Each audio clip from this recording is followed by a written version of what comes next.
እኔ በግሌ እንኳን ሀገሬን እንኳን የሰጣችሁኝን ኃላፊነት በብቃት ልወጣ ይቅርና ራሴንና ቤተሰቤን መከላከል የማልችልበት ፖዚሽን ላይ ነበርኩ። ለምሳሌ እናንተ ጠቅላይ ሚኒስትር ሆነ በሕገ መንግስቱ መሰረት ሀገር አገልግል ብላችሁ የሾማችሁኝ ቀን የደህንነት ሹሙ ከኔ ጋር የነበሩ 3 ግለሰቦች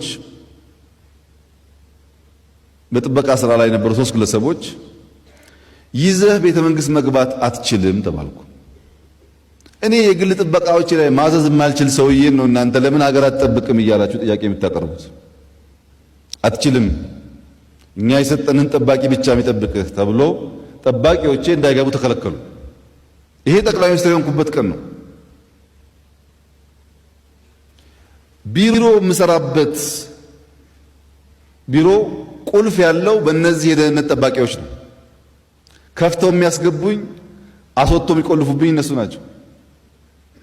ቢሮ ውስጥ ካሜራ ቢኖር መቅረጫ ቢኖር ማንኛውም ጉዳይ ቢኖር በሌሎች ሀገራት እንደተለመደው ቢሮዬን ካውንተር ሰርቪላንስ አሰርቼ አጸድቼ ስራ ልሰራ አልችልም። ምክንያቱም ጠዋት ጠዋት ሳልገባ ገብተው የፈለጉትን አስተካክለው በፈለጉ ሰዓት መጥተው ነው ግባ የሚሉኝ። ለዚህ በስልክም ልናገር አልችልም። አቶ ደመቀን ጠርቼም ልወያይ አልችልም። ቢሮዬ ከኔ ቁጥጥር ውጭ ነው ማለት ነው።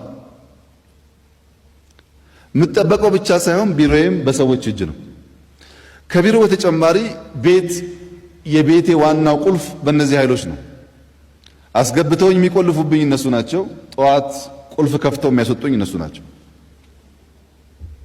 እዚህ ውስጥ ነው እናንተ ሀገር እርምጃ አልወሰደም አልተከላከለም የሚል ጥያቄ የምትጀምሩት ማለት ነው።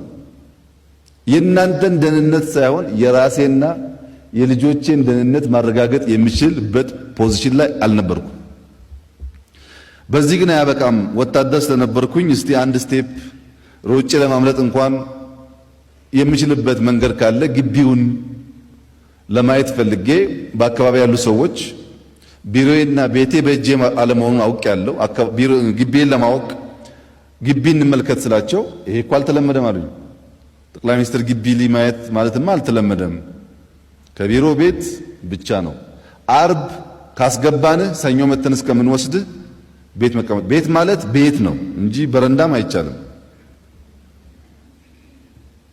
አይ እኔ እንደዛ አይነት ጠቅላይ ሚኒስትር አይደለሁም፣ አካባቢዬን በደንብ ካላየው ቸገራለሁ ብዬ በግድ ግቢ ወጣ ማለት ከቤቴ ውጭ ያለውን ግቢ ለማየት። ይሄ ግቢ የታወቀ ክፍለ ከተማ የለውም፣ የታወቀ ቀበሌ የለውም፣ ግን ደንበኛ መንደር አለው። በየአጥሩ ስር ላስቲክ አለ፣ ደሳሳ ጎጆ አለ፣ የጭቃ ቤት አለ፣ ትልልቅ ሰዎች አሉ፣ ህፃናት አሉ፣ ሴቶች አሉ። ይሄ ግቢ መንደር ይሁን ቤተ መንግስት ይሁን ግልጽ አይደለም። ዙሪያውን ስትዞሩ አጥሩ በሙሉ ሰው ነው። እነዚህ ሰዎች የሥራ ድርሻቸው ምንድነው? ምን ያደርጋሉ የሚለው ጉዳይ ግልጽ አይደለም።